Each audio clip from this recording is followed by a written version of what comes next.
We want to send our condolences to his family and the people of Emuru Dikir and the Kisii community and members of parliament.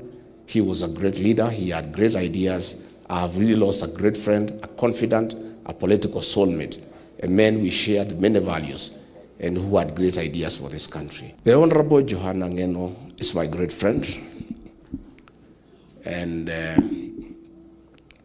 he is my political ally and a confidant, and he has been very close to me for a very long time.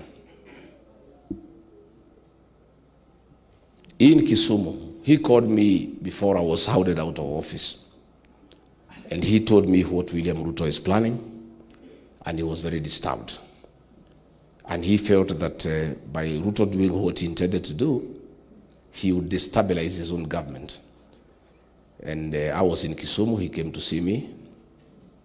And once Ruto learned that he was coming to see me in Kisumu, he sent the National Intelligence Service to bag my room so that he can record the conversation between me and Johanna Ngeno. And we had a big discussion, and he told me what he was going through and the way he was being persecuted for fighting for the rights of the Kisii people. He told me that a plan had been hatched to remove me from office because I was also fighting for the interests of my community the way he was fighting for his community. And he told me he was opposed to it, and he felt the president would destabilize his own government, which has happened. And he said he would do whatever he needs to try to persuade him. And immediately the recording was taken to William Ruto. He was summoned, and he was thoroughly intimidated, and he was a very worried man. So when it came to the impeachment process, he came to see me and showed me messages that William Ruto had sent him, threatening him that if he doesn't impeach me, he would face dire consequences. And he was crying. He came at 2 a.m. in the morning. And I listened to him, and I told him, the die is cast. Ruto has the numbers, he has bought everybody. Even if you don't sign that impeachment, it will change nothing. Instead of endangering you and your life and your family, just go ahead and sign. He signed with a lot of tears. The same happened to Muhammad Ali, the MP for Nyari.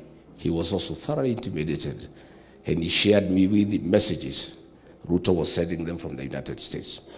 Since then, I've been talking to Ngeno, and he has been under a lot of siege from Kipchumba Murkomen and Aaron Cheriot, trying to suppress his ambition to be the leader of the Kisii community.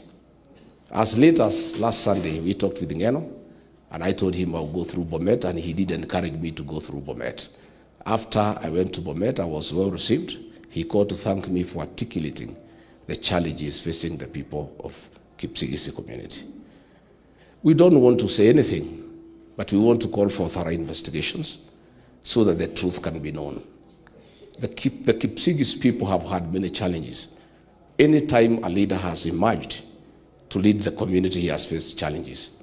Kipkalia Kones also died in a helicopter crash and was a great leader of the Kisii community. Johanna Ngeno has died in a crash.